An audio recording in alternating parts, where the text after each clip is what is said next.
Sí, hay una canción que de verdad me encanta, a mí me encanta mucho. Cada vez que la escucho, la descargué en el teléfono, y cuando cambié de teléfono se me perdió, ahora tengo que volver a descargar. Se llama Muéstrame tu gloria, no sé si la han escuchado. Sí, de Jota.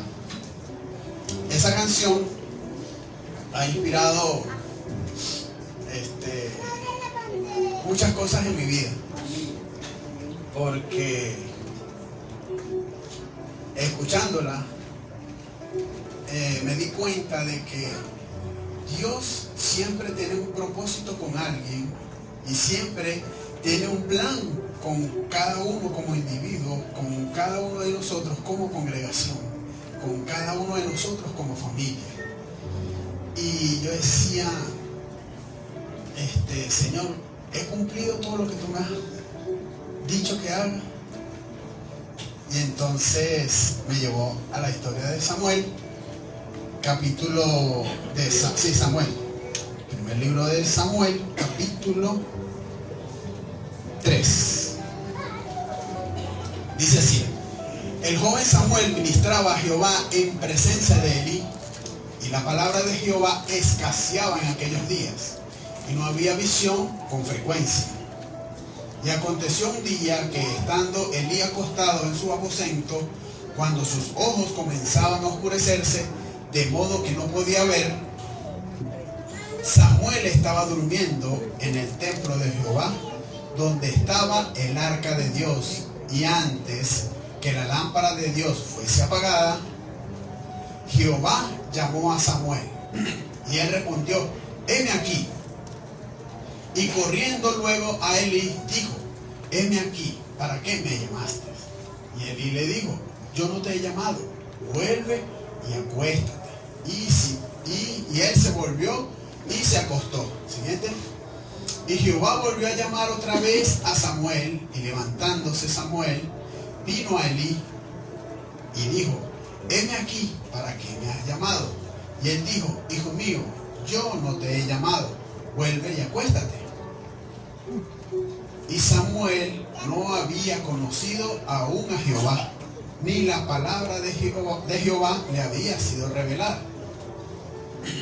Jehová pues llamó la tercera vez a Samuel, y él se levantó y vino a Elí y dijo: heme aquí, ¿para qué me has llamado? Entonces entendió Elí que Jehová llamaba al joven. Siguiente. Y dijo Elí a Samuel: ve y acuéstate. Y si te llamare, dirás: habla Jehová, porque tu siervo oye. Y así se fue Samuel y se acostó en su lugar. Y vino Jehová y se paró y llamó como las otras veces: Samuel, Samuel. Entonces Samuel dijo: habla, porque tu siervo oye. Hasta allí. Hasta allí. Exacto. Entonces yo leía la historia de Samuel y vi mi vida reflejada en muchas ocasiones allí en esa historia. Pero yo no vengo a hablar de mí. Yo vengo a hablar de un tema que Dios me regaló para cada uno de ustedes, para mí también. Y se titula Cuando Dios te llama. Entonces el Señor me regaló ese título. Me dice: cuando Dios te llama. Y yo decía: ¿por qué cuando tú me llamas? ¿Por qué? ¿Por qué? Y entonces, fíjense, estaba leyendo la historia de Samuel y vemos en el versículo, ya va, se me perdió. Bueno, hay una parte donde dice que Samuel ministraba en el templo de Jehová. ¿Verdad? Creo que es al principio del versículo, que dice: y Samuel ministraba en la casa de Jehová, ¿cierto? ¿Cuántos de los que estamos aquí ministramos en la casa del Señor? Yo creo que todos, ¿verdad? Todos ministramos en la casa de Jehová. Pero ¿qué sucede? Versículos más adelante dice que Samuel no conocía La voz de Jehová. Y entonces, ¿cómo es eso? Si Samuel ministraba en la casa de Jehová, no conocía la voz de Jehová. ¿Qué faltaba allí? ¿Qué faltaba? ¿Sería culpa de Elí que no le enseñaba? Esa es la palabra. Le hacía falta revelación. Le hacía falta que Dios se le revelara. ¿Cómo se le reveló Dios a Samuel? Cuando lo llamó, le dijo: Samuel. ¿Y qué hizo él? Se levantó 3 veces y corrió a donde Elí. Heme aquí, ¿para qué me has llamado? Tanto Elí estaba también tan distraído que no entendía que era el mismo Señor que lo llamaba, sino que a la 3.ª vez fue que, ya entiendo. Cuando te llame nuevamente, tú vas a responder: heme aquí, Señor. ¿Para qué me has llamado? ¿Para qué me necesitas? Entonces, así como un día Jehová llamó a Samuel, ¿verdad? Vemos más adelante todas las cosas que hizo Samuel. Todo lo que al final de este capítulo dice que ninguna palabra de las que dijo Samuel durante toda su vida cayó a tierra. Todo se cumplió. Pero antes de que Samuel cumpliese su propósito en esta tierra como profeta, ¿verdad? Dios tuvo que haberlo llamado antes. Porque ninguno de los que estamos aquí, no estamos aquí porque nos pareció venir acá, sino que Dios nos hizo un llamado a cada uno de nosotros. Entonces fíjense, así como Dios llamó a Samuel, ha llamado a muchas personas a través de la Biblia. Fíjense que anoche leyendo, y estaba leyendo acerca de Moisés. Cuando Moisés sale de Egipto, ¿verdad? Y llega a Madián y empieza a pastorear. Bueno, suceden un sinfín de cosas. Y luego empieza a pastorear las ovejas de su suegro Jetro. Jetro es que se llama así, Jetro. Y resulta que en la montaña él veía siempre un resplandor, veía unas nubes. ¿Qué es eso que pasa allá arriba? ¿Qué es lo que sucede? Y él llegó arriba, a la montaña, como todo curioso, ¿verdad? El impulso del Espíritu Santo lo llevó allá arriba. Cuando llega allá arriba, Jehová se da cuenta de que él está allí. ¿Y qué es lo primero que hace? ¿Qué hizo Jehová? Lo llamó. Pero lo más impresionante de esto es que Jehová lo llamó por su nombre. Y todos los que estamos aquí, el Señor un día nos llamó por nuestro nombre. Nos dio la identidad. Un día dijo Mauricio. Un día dijo Sujay. Un día dijo Edgar. Un día dijo Gabriela. Y así nos llamó a cada uno para un propósito. Pero ¿qué sucede? Moisés, cuando se estuvo en la presencia de Jehová, el Señor le dice: Moisés, Moisés, detente, quita el calzado de tus pies, porque el lugar que pisas, santo es. Y Moisés se quitó sus zapatos y conocemos la historia. ¿Y qué sucedió después que Dios llamó a Moisés? Le dice: Moisés, necesito que tú libertes a mi pueblo, porque su aflicción ha llegado a mi presencia. Quiero que lo libertes de la mano del faraón. ¿Cierto? Entonces, cuando Dios llama a alguien, Dios lo llama con un propósito. No lo llama simplemente para calentar una banca, no lo llama simplemente para estar aquí domingo tras domingo, sino que lo llama para cumplir un propósito. ¿Sabes tú cuál es el propósito por el cual Dios te ha llamado? ¿Sabes tú por qué Dios te escogió a ti y no escogió a otro? Más adelante lo vamos a ver. Pues resulta que después que yo empecé a leer la historia de Moisés, me puse, no crean que leí todo el Pentateuco, porque no me daba tiempo, pero me puse a ver los capítulos y empecé a ojear. Y entonces decía, por aquí, vamos a buscar un capítulo. Vámonos para Éxodo, ¿verdad? Y vamos al capítulo 24, Éxodo 24, que dice, Éxodo 24:1, dijo Jehová a Moisés, sube ante Jehová junto con Aarón, Nadab, Abiú, y Capítulo 25, y dijo Jehová, y habló Jehová a Moisés, y le dijo, di a los hijos de Israel, capítulo 26, harás el tabernáculo, capítulo 27, por ahí no, más adelante. Bueno, en principio de todo cada capítulo dice, y dijo Jehová a Moisés, y dijo Jehová a Moisés, y dijo Jehová a Moisés, y dijo Jehová a Moisés. ¿Y qué tenía que hacer Moisés? Hacer. Porque el Señor en todo su poderío, en toda su majestad, en toda su potestad, en toda su omnipotencia, va a necesitar a alguien para que haga algo.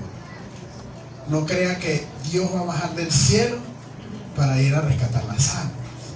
No crea usted que Dios va a bajar del cielo y va a ir a los hospitales a llevar su palabra. Pero Dios, en todo su poder, Él pudiese hacerlo. Pero Él va a necesitar siempre de alguien. Y llamó a Moisés, y era Moisés la voz de Jehová. Y todo lo que Jehová hacía, lo primero se lo decía a Moisés. Entonces llamó Dios a Moisés y cumplió su propósito. Sí, a pesar de que cometió errores, a pesar de que falló, a pesar de que desobedeció a Dios, Dios tuvo misericordia y le dijo, no vas a entrar a la tierra prometida, la verás de lejos. Por esto. Pero así, Dios siempre está llamando a alguien para que sea instrumento en sus manos.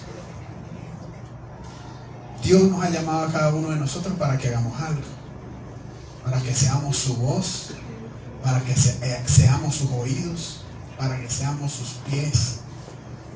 Entonces, ¿qué está haciendo usted y qué estoy haciendo yo? Cuando yo estaba pequeño, este testimonio siempre lo cuento, y casualmente el día del músico, mi papá me regaló un 4 en Navidad, creo que fue en Navidad, o cerca ahí de la Navidad. Y bueno, yo creo que ya ustedes lo saben, pero lo voy a volver a contar. Muchos no lo saben. Bueno, muchos no lo saben. Miren, mi papá me regaló un 4 en Navidad. Ni mi papá ni yo sabíamos cuál era el propósito de ese 4, ¿verdad? Es más, en la familia de nosotros no hay músicos. Bueno, que yo sepa, papá, no hay músicos, yo no conozco. No, yo tengo un tío que toca la guitarra, yo tengo un tío que... Porque regularmente los músicos son descendencias de otros músicos, ¿no? Mi papá fue músico, mi tío fue músico, pero ese talento es algo que se va heredando, ¿verdad? Entonces, mi papá, no sé qué edad tendría yo, como 9, 8 años, me regaló 4. ¿Qué carrizo iba a saber yo para qué? Un muchacho de esa edad, ¿qué va a querer un 4? Lo mío era, salió una pelota en la calle y está lleno de grasa ahí jugando pelotica y goma. Pero, toma ahí un 4. Chévere. Recuerdo que había un hermano que se congregaba acá hace muchos años, que se llama Humberto Monoche, no sé si aún vive, y el hermano tocaba el 4. Él da clases por allá arriba, por donde está el módulo, en el combate. Y me fui para allá y empecé a aprender unos tonos, y chévere. Y después, yo no voy a ir más para esa broma, me aburrí. Pero con los tonos que me aprendí, sacaba canciones. ¿Ah? Mira lo nacional, todo, el burrito sabanero, lo que me pusieran yo lo acomodaba ahí, como todo músico. Vamos a acomodar lo que eso cabe. Y chévere, únchale. Un día, yo recuerdo que hasta una señora que vino a la casa hicieron su nacimiento y su broma. Y entonces, ay, este niño toca el 4, vamos a cantarle al pesebre, pues. Y ella cantando una cosa por allá, y yo tocando la quinta sinfonía de Tchaikovsky, y ella tocando el burro sabanero, y yo tocando, no sé, el alma llanera. Todos perdidos, pero bueno, los inicios. Bueno, con esos tonos, yo aprendí a tocar la bamba. La bamba, armónicamente, es un rock, ¿cómo va a explicar? Bueno, hablo en términos musicales. Está compuesto por 3 tonos simplemente que van y vienen en la misma secuencia, en la misma métrica, y entonces con eso se arma la canción. Tarararán, tararán, tararán, tarararán. Y eso me lo aprendí yo. Ajá.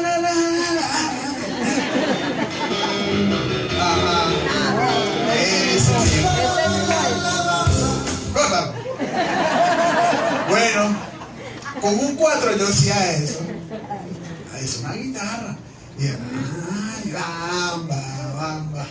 Y yo inspirado en la sala de la casa tocando la bamba. Y llegó mi papá. Chacho, me dio la bamba. Pálido. Se me congeló la columna. Qué frío. Todo religioso. Gracias a Dios ya salimos de esa religiosidad. Y llegó mi papá. Este 4 te lo di yo para que adoraras al Señor y no para que fuera un instrumento.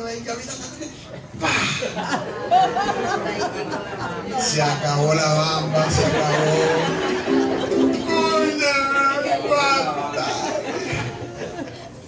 Pero el propósito de Dios no se tronchó nunca. A pesar de que el 4 se partió, el propósito de Dios se mantuvo. O bueno, lo partieron. El 4 no se partió solo. Un poquito a pesar de el propósito que Dios tenía conmigo, nunca se cortó. Pasó el tiempo y a sus manos llegó un teclado, un Yamaha 4 octavas, de tecladura. Bueno, no lo voy a seguir explicando porque quizás no entiendan. Y el teclado tenía un problema, no prendía. Y le poníamos cuántos transformadores de teclado. No, señor, esta malicia no prende. Y yo, oye, me llamaba la atención. Recuerdo que mi tía Teresa tenía en su casa algo parecido a un órgano. Y tenía las teclas, me acuerdo. ¿Dónde está Elías? Allá está Elías. En su casa ellos tenían un órgano. De esos que son de 2. Y cada vez que yo veía eso, a mí me provocaba tocarlo. Pero no me atrevía por respeto. Y yo lo veía, yo me picaban los dedos por ir a tocarlo. Aunque no sabía nada, sentía el impulso de hacerlo. Bueno, a mi papá le regalaron no sé si se lo regalaron, lo compró, no recuerdo. Se lo dio Pedro Alexis. Y un día mi papá me dice, nos reúne a mí y a mi hermano. Y entonces él tenía un reloj suave, negro, bien bonito, me encantaba ese reloj. Y sacó el teclado y lo puso hacia el frente. Aquí está esto. Uno es para cada uno de ustedes. Mi hermano Víctor, el que me sigue, y yo. Y estaba el teclado y estaba el reloj. Y yo no sabía qué hacía. El reloj me encanta. Ese teclado ni suena. Escoge tú, Víctor, agarra tú. Yo dice, para agarrar el piano. Y entonces, agarra tú, Víctor, agarra tú adelante. Y agarré, mira el reloj. Bueno, me toca el teclado, pues también. Yo me agarré el teclado. Y yo empecé a hacer de tripas corazones con ese teclado.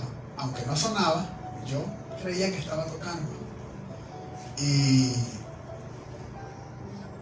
un hermano una vez llegó a la iglesia, el hermano Manolo, y me dijeron, mira, ese hermano tiene un talento que lo que sea, se lo repara, llévaselo que se te lo arregla. Y se lo llevé. Mira, hermano Manolo, me pasa esto, que este teclado no prende. Tráelo para acá, chico. Ya vamos a ver cómo es. Pero él sirve. ¿Dónde está? ¿Minerva? Ah, mire, ella sabe que es así, ¿sí o no? Minerva. Entonces, yo agarré y el hermano Manolo, eso sirve, mira. Y lo conectó y prendió. Yo, sí sirve. Entonces me dice, ¿con qué lo estás encendiendo tú? Búscalo. Y yo fui, busqué el transformador y dice, no, este no te sirve porque la polaridad, que no sé qué. Ya vamos a arreglar eso, espérate ahí. Dijo el cable, me invirtió, lo puso, prendió. Ah, viste que sí sirve. Manolo, gracias, ¿cuánto le doy? No, chico, no, eso, deja eso así, eso, lo que hicimos fue cambiar un cable. Y me fui yo para mi casa con el teclado. Y yo me acostaba arriba de la corneta del teclado. Y eso así, y con esta mano, empezaba puro a hacer, digitar canciones. No hacía acordes, sino que digitaba canciones. Y recuerdo que la primera canción que toqué, que saqué, se llama Él es mi paz. Cada vez que yo escucho esa canción, que recuerdo, me acuerdo del hermano Pascual Utrera. Y la tocaba, Él es mi paz, besajo tú. Me acuerdo de, concha, hermano, ustedes son terribles. Y me acuerdo del hermano Pascual, Frank. Y entonces el hermano Pascual cantaba la canción. Y yo, bueno, la punteaba y ya, ay, chévere. La fui sacando. ¿Verdad? Entonces mi mamá me preguntaba, Javier, ¿qué tienes tú aquí en la cara? Tienes un poco de cuadritos chiquiticos ahí marcados. No sé, mami, no sé. Mírate, yo veo al espejo y si tenía un bojo de cuadritos marcados aquí. Gracias. Entonces yo decía, ¿de dónde salieron estos cuadritos, señor? No me pegué, no me golpeé. Bueno, olvídalo. Y me volví a acostar así en el teclado. Me volví a tocar. Pero esos cuadros no se te quitan. Y yo, pero más, no sé. Eso es una alergia, no sé. No sé dónde me está saliendo esto. Después, yo creo que después de como 6 meses fue que me di cuenta de que los cuadritos eran la corneta. Bueno, y así comenzó un llamado que Dios me hizo. Nunca recibí una clase de piano. Nunca fui a una escuela de música, a una institución de música. No tuve el privilegio que han tenido otros músicos, de que de repente puedas tener un tutor. Pero ¿sabe qué? Tuve la tutoría del pianista de los pianistas, el músico de los músicos, el Señor. Resulta que después comenzó Charlie Urbina. Empezamos a armar un grupo allá, el canto del querubín. Bueno, esa es otra historia, que ese querubín no tenía nada. Ese era un querubín caído. Y empecé, ahí fue donde comenzó el llamado que Dios me tenía. Tenía yo 9 años. El más viejo de todos nosotros era Charlie. Creo que él tenía como 12, 13. Yo tenía 9. Samuel tenía 8. William también tenía 8. Pero éramos puros niñitos. Y allí fue donde comenzó mi historia. Pasé por el timbal. Me sentaba bajo el timbal y tocaba, una hermana tocaba el timbal llamada Ruth Estanga. Y porque antes en la iglesia el único ritmo que se sabía era ese. Y yo, y eso me retumbaba en la cabeza y yo le iba y tocaba y cualquier palito y agarré el timbal, sí me salió, fíjate, ahí está, tú eres. Entonces empezó Dios a formarme y a formarme, pero aún no le conocía.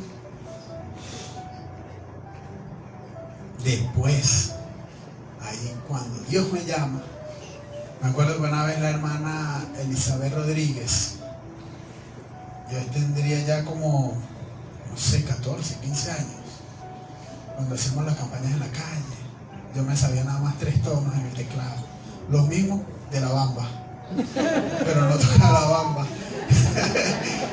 Pero eran los mismos. Sí, no, ese no lo iba a rentar. Y entonces me sabía esos 3 tonos: do mayor, fa mayor, sol mayor.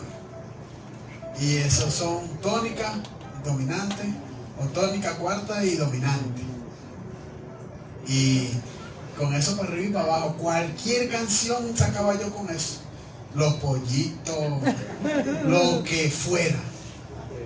Cumpleaños, sí, lo que saliera. Yo lo que no. Ahí le acomodaba yo el tono a la gente, dele, que usted llega. Así se me la reventando. No, está muy alto. No, sí me llega. Entonces, me acuerdo que en ese tiempo Charlie tocaba el teclado y se fue, no sé, desapareció de la iglesia, que ellos, ya Samuel no estaba William, y yo tocaba, lo mío era la percusión. Usted me sienta en la batería y bueno, ahí sí me gozo yo. Y entonces la hermana me dice, ¿cuántos tonos te sabes tú? Yo le digo, no, yo me sé do, fa y sol. No, pero en ciclos así, yo le digo, no, do, fa y sol. Esto mire, do, fa y sol. Esto es lo que yo me sé. Más nada, de ahí no me sé más nada. Do, fa y sol. Y esa mujer agarró y hizo una lista de canciones, porque ella canta y también toca. Y me dice, bueno, vamos a cantar esta, do, fa y sol. Y ella me dice, va a hacer do, sol, do, fa, do, sol, do, fa, do, sol. Y entonces ella me hacía cambio para acá, cambia para allá, cambia para acá, devuélvete, haz esto. Y eso era como todo guataquero, tanca, lo mismo en las 2 manos. Entonces me dice, tranquilo que después vas a aprender a hacer quintas, vas a aprender a hacer las relativas, vas a aprender a hacer el bajo, vas a hacer descendencia. Y yo, bueno, no me hables así, porque está hablando como en inglés, ¿no entiendes? Y en la calle, Dios me dijo, aquí te vas a formar. Y me acuerdo que la primera campaña que yo toqué en la calle fue frente a... ¿Está ya Marvin por allí? No está. Ah, bueno, ya está. Fue una campaña frente a la casa del hermano Simón Ortuño. Y yo me acuerdo que yo sudaba, me sudaban las axilas, me sudaba. Señor, yo soy rudo. Y esa hermana tele. Y ella dale, y yo tele. Y dale la y dele por ahí para allá, pecador, si no te arrepientes. Y esa mujer cuadraba todo en esos tonos. Yo no sé qué fue de su vida, yo más nunca supe de ella, pero fue una iglesia en la Plaza de Calle. Es pastora de una iglesia en la Plaza de Calle. Dios la bendiga donde esté, porque ella fue uno de los instrumentos que Dios utilizó para yo llegar a donde estoy. Y así fue pasando el tiempo, y fui desarrollando el talento que Dios me dio, o fue el Señor desarrollando mi talento. Y hoy en día soy lo que soy gracias a Él, lo que he aprendido. Y aún una vez pisé el Instituto Canción para tocar, y así como entré, salí, porque lo que me enseñaban ya lo sabía. Y entonces decía, bueno, Señor, seguirás siendo tú, pues. Y hoy en día Dios ha cumplido cosas que yo no creía que fueran a pasar. El hecho de haber tocado en la cumbre de líderes con este maravilloso equipo que Dios ha entregado en nuestras manos ha sido algo espectacular. Asimismo el evento que viene ahorita y lo que hemos hecho acá me da la satisfacción de que no es en vano lo que hacemos para Dios, sino de que Dios tarde o temprano recompensa lo que has hecho cuando has puesto tu talento en sus manos. Y entonces me acordaba de Samuel, y entonces decía, bueno, ¿para qué Dios me llamó? Dios no me llamó para ser un simple músico. Dios me llamó para ir a conquistar las naciones a través de la música. ¿Ves? Yo sé que algún día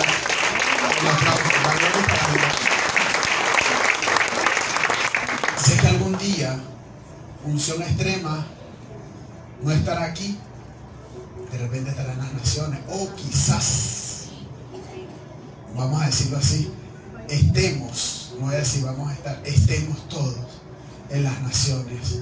Así como sale el apóstol Maldonado con su equipo, con la gente de New Wine y todo esto, así algún día saldremos también nosotros a llevar esa palabra. Y hoy estamos viendo apenas como la punta del iceberg de esa montaña de bendiciones que Dios tiene para cada uno de nosotros. Pero todo depende de que si nosotros aceptamos o no el llamado que Dios nos hace. Porque ¿para qué Dios te ha llamado? ¿Para qué Dios nos ha llamado? ¿Simplemente para calentar un banco? Para servir. Fíjense que después que vi la historia de Moisés, el Señor me dice, bueno, yo llamé a Moisés, hablamos, conversamos, él tenía temor, y Moisés preguntó, Señor, y si me dicen de parte de quién vengo, tú tienes que decir, tú vas de parte de yo soy. Entonces quiere decir que cuando usted emprenda algo para el Señor, cuando Dios ponga algo en sus manos, cuando Dios entregue un talento en sus manos, usted lo está haciendo de parte del yo soy. Si usted barre, si usted es el que limpia, si usted es el que hace la electricidad, si usted es el que hace las mejores comidas o las mejores decoraciones, o usted es el mejor en su área, recuerde que usted lo hace bajo el nombre del gran yo soy. ¿Ok?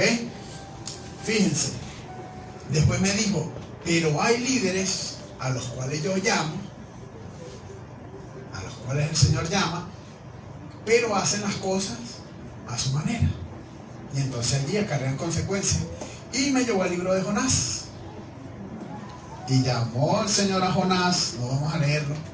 ¿Y qué fue lo que le dijo Jehová a Jonás? Ve a Nínive y pregona contra ella y diles que su maldad ha llegado, ha subido a mi presencia y que los voy a destruir y ya conocemos la historia, ¿verdad? Pero ¿qué sucede? Cuando Jonás escuchó, cuando Jehová Dios le dio la orden a Jonás de que fuera a Nínive, ¿qué hizo Jonás? Hizo todo lo contrario. Agarró un barco rumbo a Tarsis, ¿verdad? Y bueno, conocemos la historia de que Jonás era el que estaba en desobediencia, el mar se levantó, vamos a echar suerte, cayó sobre Jonás, ¿okay? Y lo lanzaron al mar y un gran pez se lo tragó.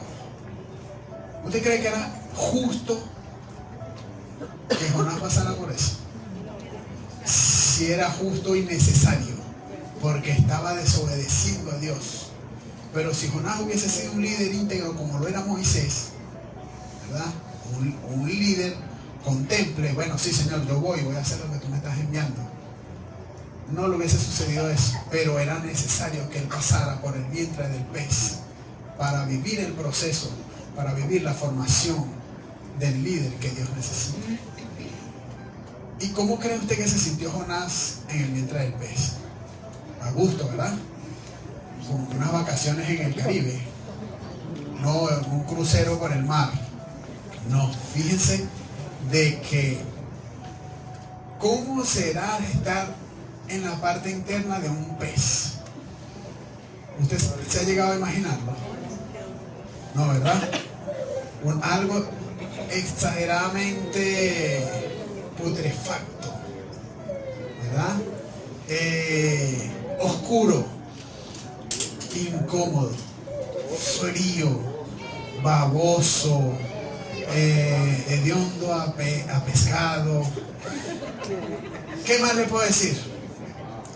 Fíjese, ¿usted cree que él no sufrió dentro del pez? 3 días estuvo Jonás dentro del vientre del pez. ¿Usted cree que los ácidos gástricos de ese pez no lo quemaron?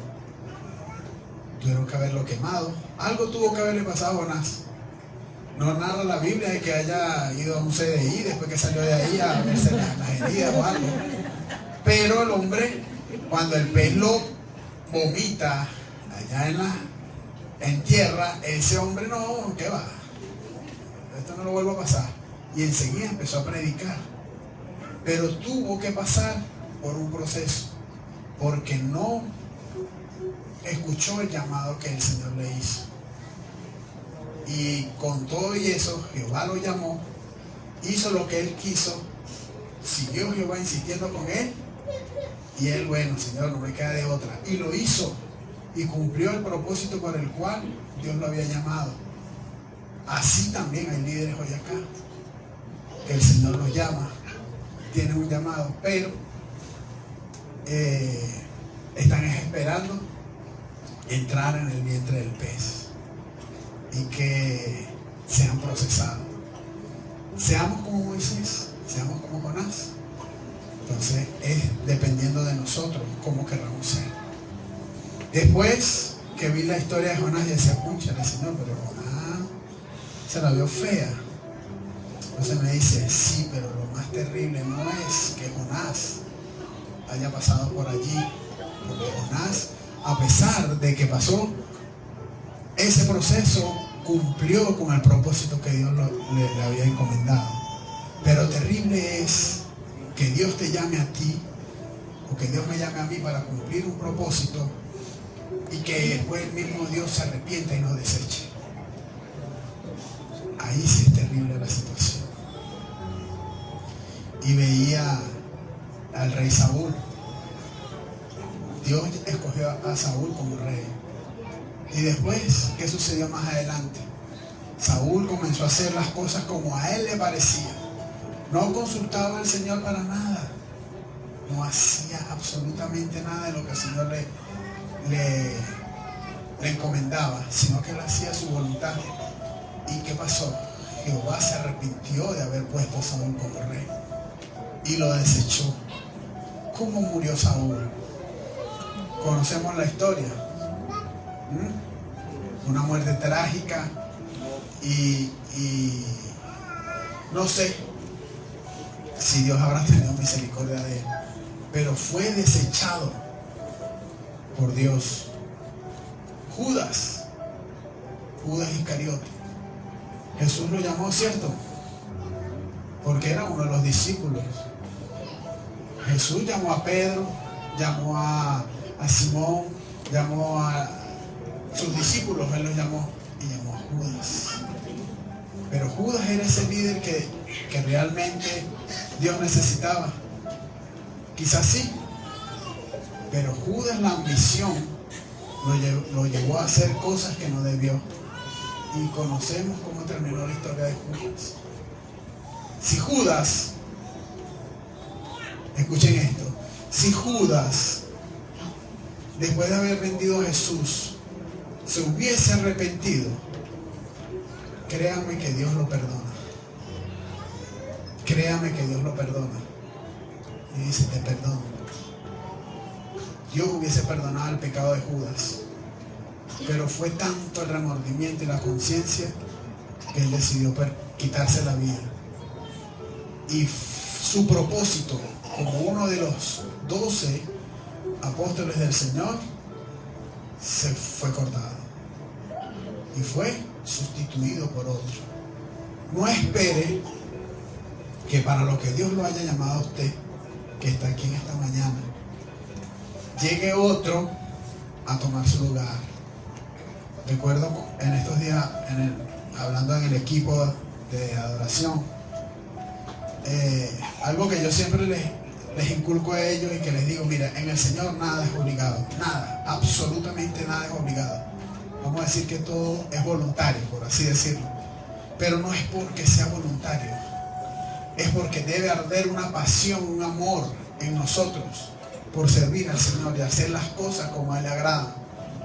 Pero nosotros muchas veces no le damos el valor que corresponde a lo que nosotros hacemos. Mi esposa me dice: oye, tú, yo no sé cómo haces tú. El lunes parranda, el martes en la iglesia, miércoles parranda, el jueves ensayo, el viernes compras juveniles, el sábado ensayo, el domingo. Cónchale. ¿Y para mí? No, sí, le doy su espacio, no se crea. Pero yo le digo a ella: pero es que eso a mí no me cansa. Amo hacer eso. Cuando Leridi me llamó, Leridi bajó. Leridi me dice: Javier, mira, ¿tú crees que haya la posibilidad de que tú? Y yo: claro, vale, ¿cómo que no? Yo puedo ensayar con ella y sacamos las canciones para preparar algo bonito. Y ya cuando nos llamaron de los apóstoles, la sobrina del apóstol Gratero: mira, ¿saben que yo cuento con ustedes? Claro que sí, para las que salgan. Y después mi esposa me dice: ¿tú estás seguro? ¿Tienes tiempo? Y yo: bueno, no sé si me dará tiempo, pero si me dijeron, allá voy, porque me apasiona hacerlo para Él. ¿Ves? Y eso es día tras día allá, ahí tras de esas teclas. Y en estos días le comentaba al pastor: son 30 años ministrando a Dios, y decir que me fui de vacaciones, no lo he hecho. Y no quiere decir que nunca haya faltado, porque sí he faltado, me he enfermado, otros compromisos, hasta los mismos encuentros. Pero nunca me gustó el hecho de que si Dios me entregó algo a mí, bueno, si no voy, ellos vean cómo resuelven. No, porque algo que Dios me entregó a mí, algo que Dios me dio a mí en las manos, y sabe que se vería feo o que se vería mal que tanto que yo me haya esforzado y que después a estas alturas yo empiece a decaer y llegue otro y tome mi lugar, y que Él vaya a las naciones y que diga, el Señor me diga: mira, quítate porque no tuviste el valor de seguir hasta el final. Y yo le decía: no, Señor, tanto esfuerzo, tanta cosa, yo tengo que disfrutarlo, porque así como un día me comí el fruto verde, ahora quiero comerme el fruto dulce, el fruto maduro. ¿Ves? Y eso me ha enseñado a amar lo que yo hago. Y así Dios nos ha llamado a cada uno de nosotros. Dios nos ha llamado en lo personal. Así como un día dijo Javier, así un día el Señor dijo su nombre. Y así como un día nos llamó a lo individual, también nos llamó como una congregación. Y un día dijo la fortaleza.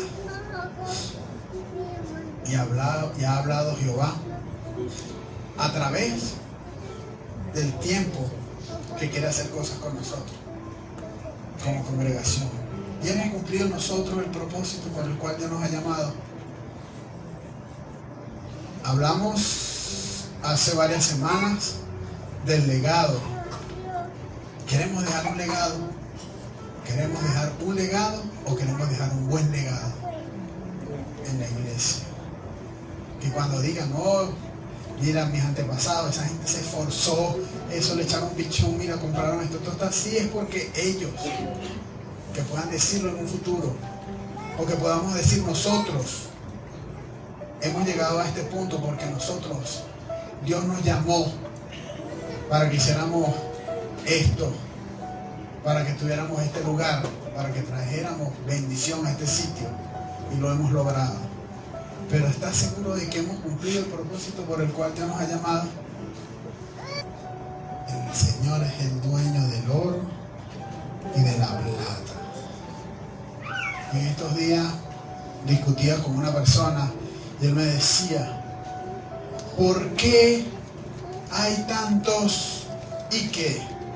Dícese apóstoles, si los apóstoles eran los que vemos en la Biblia, pero ahora está el apóstol fulano, el apóstol fulano, el apóstol fulano, y tienen yates, tienen aviones privados, tienen escolta, tienen esto. Yo le dije, ¿tú sabes por qué? ¿Quieres que te diga por qué ellos tienen eso?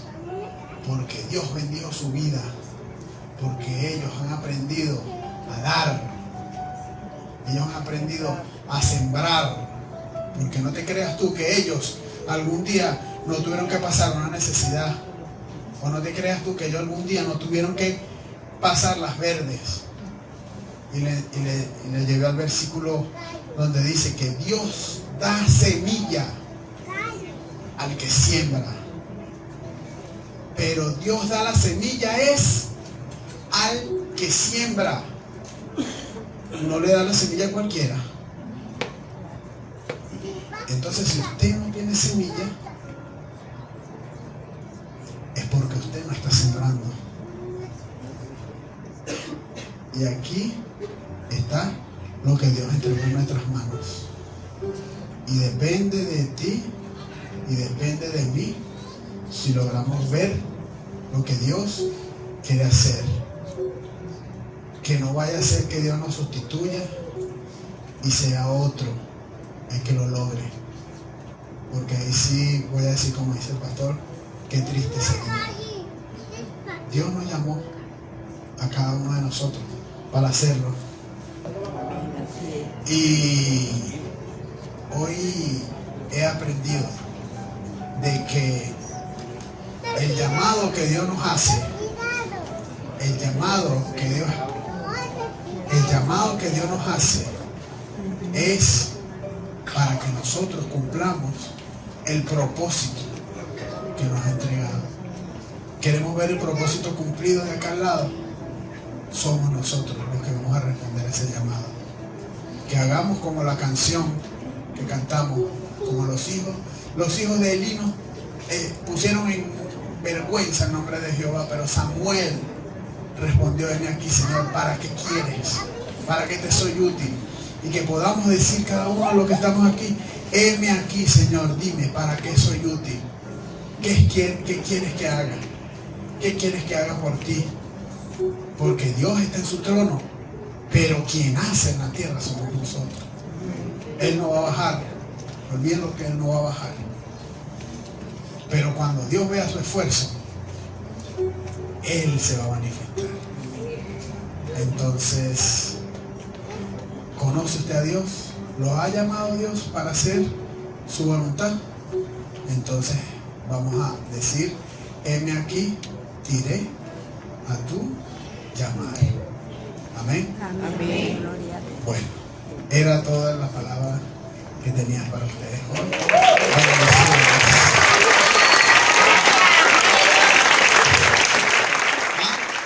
Que no esperemos ser como Jonás, no esperemos ser como Judas, como el mismo Saúl, quienes fueron desechados, sino que seamos vistos como Samuel, como Moisés, que ninguna de sus palabras cayó a tierra. Todo lo que el Señor quiso hacer con ellos se cumplió. Entonces seamos esos Samuel, que no seamos tan demandantes, sino ofertantes. Porque muchas veces podemos decir: Señor, ¿dónde estás tú? Mira esta situación, Señor, mira esto, mira, Señor, mira, y lo único que hago es quejarme. Pero el Señor te va a decir: bueno, pero ¿y dónde está el Elías? ¿Dónde está el Samuel? ¿Ah? ¿Dónde están esos David que antes me adoraban, que hacían las cosas como yo quería? ¿Dónde están? Entonces, hágase esa pregunta: ¿quién está siendo usted hoy en día? Que Dios les bendiga. Pastor. pastor.